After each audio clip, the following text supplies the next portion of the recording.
That fateful day didn't start early in the morning. When I got to work, I remember I left the lights on at home. I decided to go home and ask Mal to turn it off. It was his day off, but I didn't succeed.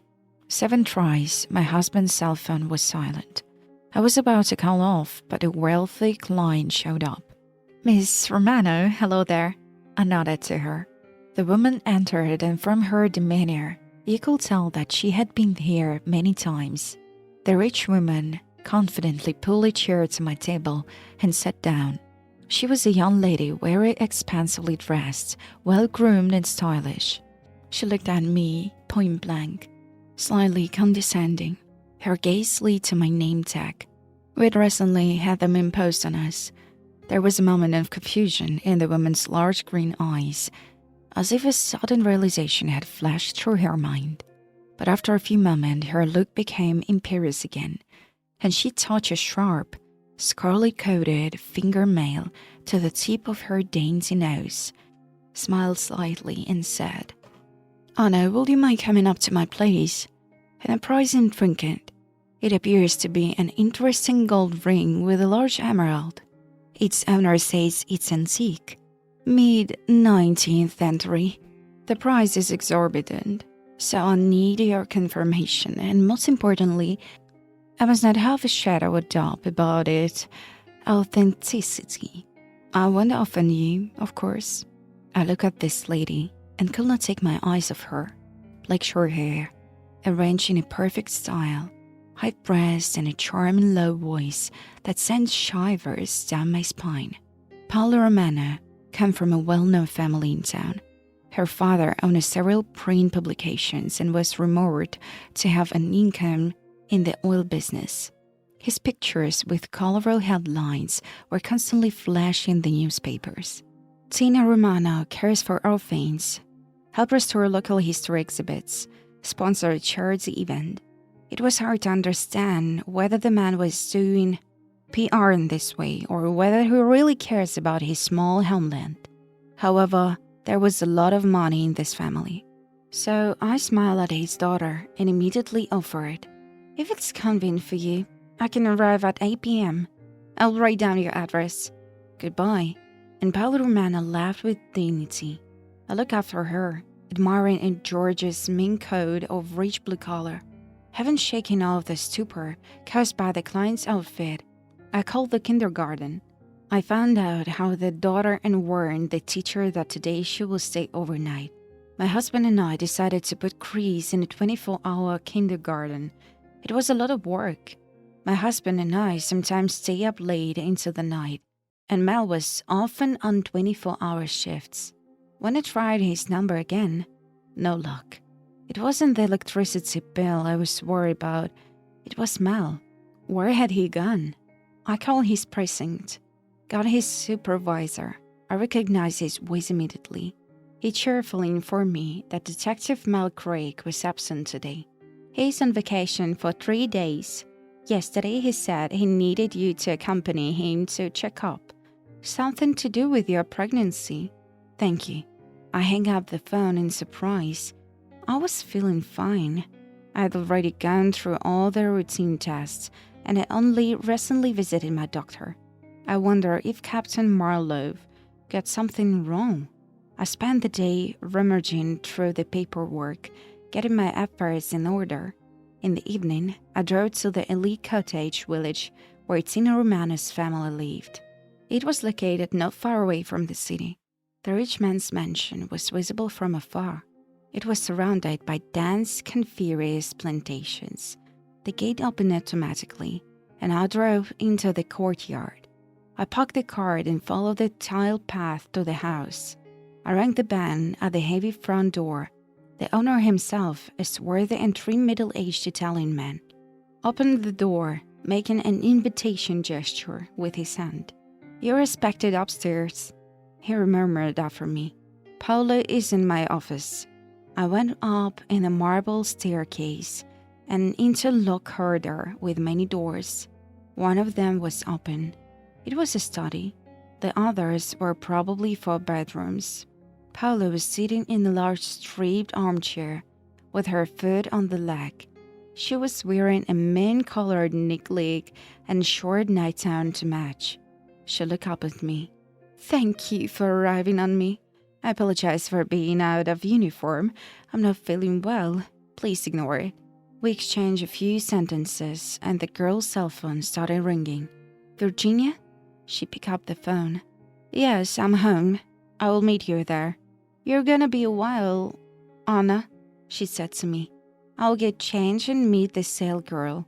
Please, champagne, wine, brandy." The girl showed up her hand to the bar in the middle of the room. "Help yourself." "Thank you, I'm at work." Leaving the door open, the young woman went down the stairs. Taking advantage of the pause, I called my husband again. Again silence. I got nervous. I tried again, listening to the long ringing tone. Suddenly, I heard a very familiar melody. Obeying some natural instinct, I looked out into the hall and went to the sound. The music was playing in one of the bedrooms. I swung open the door to it. The room was done up in shades of blue. On the large wooden bed, under the silk linens, was what I found: my husband's cell phone. For a few seconds, I stood stunned, not knowing what to think or do. A lump rose in my throat. My stomach clenched treacherously. I bent down and picked up the phone. On the large glowing display, I saw my face and the signature, Anna. My doubts were finally dispelled. It was Mel's phone. I turned it off and slipped into my pants pocket. I looked up and looked at the bed. The thin straps of mint-colored bra were sticking out from under the pillow. Apparently, the hot romps had just recently ended. I wonder if Paula knows I'm her lover's wife. Probably not. Will she have invited me here then? Maybe these Casanovas saw me through the window and slip out the back door. That would explain the mistress coming out in a naked way. Feeling as if I were in a dream, I went back into the study and landed in the big strip chair. Soon Paula and her friend entered the study. They were laughing and shouting merrily. "I would like you to meet her. This is Anna Craig. Today she is a guarantor of the authenticity of the product I'm interested in. And this is Virginia Crowe, the seller." She introduced us to each other. The quest was in modern beauty. Extended eyelashes, aggressive manicures, silicone breasts and lips. She pushed her soft black hair back from her face and smiled broadly, then pulled a porcelain box out of her expensive leather purse and held it out to me. Holding back the 3 shorts trembling in my hands, I cautiously opened the lid and saw a real work of art and antique ring with a dazzling emerald. I had no doubts about its authenticity. However, I examined it with a magnificent glass from all sides. The play of light in the stone and the branding on the inside of the ring confirmed its origin. I silently wrote the report and handed it to Paula, received my reward and politely said goodbye. I couldn't bear it to be in the house. It was a great offer to be so calm. I wanted to punch those polished faces. The mistress of life, the daughters of fate. I was sure Paula had absolutely no use for Mel in the long run. He was her whim and nothing more. A girl like she will never marry an ordinary policeman. I sat in the car for a long time, trying to find the strength to move.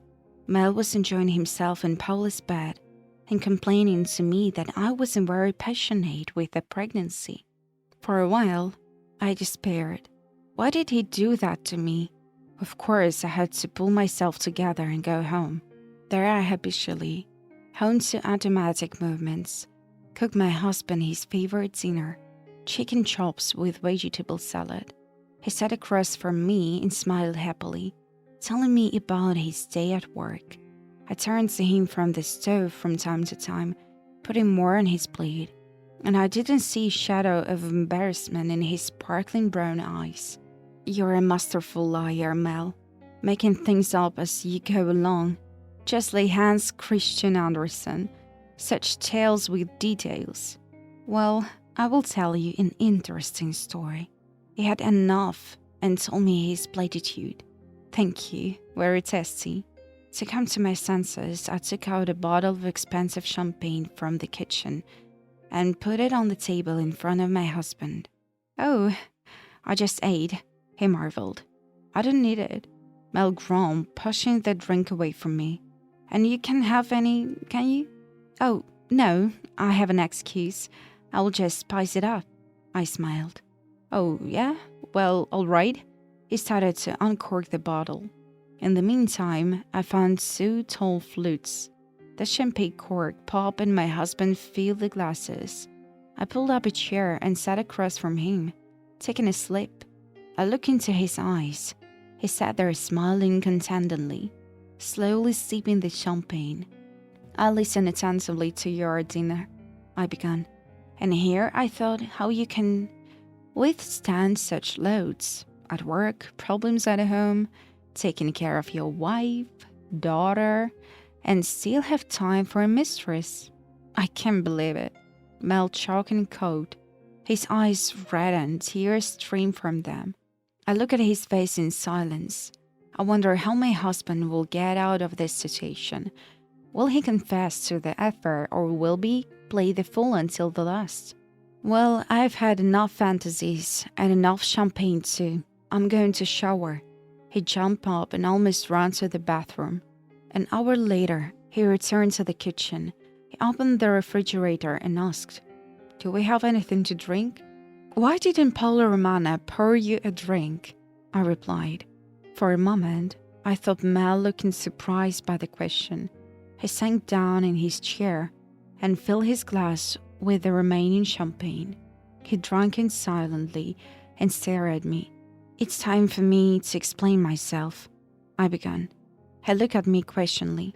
Why did we have some difficulties again? He blinked his eyes a lot. We have no difficulties, but a situation that requires a divorce. For what reason? It was at Romana's house that I found out your cell phone. I don't deny I was there. The painting was stolen. I went to take a statement. Did you take 3 days vacation for that purpose? I took a vacation for rest. I'm tired. Well, I lost my phone. I was in the house of this oligarch, so is that the reason for divorce? I looked the phone out of my pocket and silently put it on the table. There was hope in my soul. Maybe it's not true. Maybe I'm just making this up. I was confused. And then the cell phone beeped. We both stared at the screen and saw, in the ticket, the content or a message from Paolo Romana. Come tomorrow morning. Dad won't be there. I want to finish what we couldn't finish tonight. Mel curled slowly. Oh, man, she can wait. Yeah, don't look at me like that. He got mad. How? I asked. Judgmental. I wanted to leave a long time ago. I've been trying to get up the nerve. I just never had the right moment. Yes, imagine I'm in love. I'm just crazy with passion. Such a woman. I'm sorry, but I've never been like that with you. I thought I'd vain for such words and confessions. I've lived with a man, and I didn't know I was sweet on him. Well, this is a moment, I can only say, though my insides were churning, and pointed to the door. Should I go? He asked. You said you were going to leave a long time ago. You're free. I will not persuade you. I finished the rest of the champagne, got up from the chair, and went into the hall. I turned out the TV and started flicking channels, pretending that I was looking for an interesting program. Soon I heard the front door close with a rumble. I didn't want to get up from the sofa, so I curled up on it and dozed off. That's how my husband left me. You can even say that he left me for a prettier woman. She and I are so similar in appearance, but the resentment didn't leave me. Leaving your wife when you're pregnant. I wanted revenge. What could I do? And then I had an idea. I rummaged through the papers on the table. There it was. An ad for a female master of black magic. Just the woman I needed. An hour later, I was at her saloon. The building looked like an ordinary office building, but the owner was exotic. A serene brunette, tall with piercing blue eyes. She nodded a greeting and beckoned me to follow her. We walked down a dark corridor, and just before us, a staircase leading downward opened up. It was already interesting. It was all wooden, and the passage was finished with sharp luster, a rich burgundy color. The lanterns on the walls were modern, well, with a pretension to antiquity, in the form of a pair of burning candles on a bronze candlestick. I counted 7 such lamps. Finally, we descended into a large spacious room. All its walls were made in form of shelves, on which stood books. They looked very ancient to me, covered with the dust of centuries. There must have been at least 1,500 of them here. In the middle of the room stood an oval table. It was filled with many glass bottles, shimmering liquid, dried spring of exotic plants, small straw boxes, wax candles, and tall, thin candlesticks. Here we are. Josephine Otis walked over to the table and sat down in a high chair. It looked to me like it was wrought iron and very heavy. Its back was decorated with fanciful flowers and twisted monograms. Unbeknownst to me, a velvet burgundy cap had appeared in the woman's hands. She threw it over the top and pulled on a hood. Then she lit the candles. At that moment, I realized that her eyes were filled with a kind of unearthly light. "Sit down," she said, pointing to the chair at the back of the table. I sat down and caught myself thinking that I felt some universal awe before this mysterious action. "Do you have a picture of your husband?" she asked. "Somewhere there was. I will look, I think in the passport." And I pulled out a picture of our happy past. "Take it." I handed it to the Josephine. She touched it gingerly, and suddenly her beautiful eyebrows lifted. "I see a spell on it. He doesn't really love this woman." The witch raised her blue sky eyes. I could read the certainty and rightness in them. Strange. I was really shocked. "If you want, I can free him from it," she offered. "Yes, I will do it. Just make sure that all the punishments fall on the mistress." "Well, all right." And Josephine began the ritual. A few months later, Mel called me and asked to see me. He looked up in surprise when he saw me on the doorstep. "Please come in," he said cordially. I looked at the man and didn't recognize him. He lost a lot of weight and gauntries, and the skin on his face had turned gray.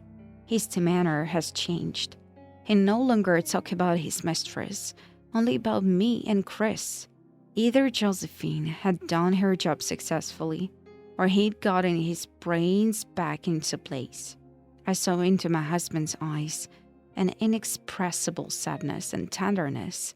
I thought about the fact that my unborn baby needs a daddy, and said tiredly, "Come home." Hearing this, my husband just came to life.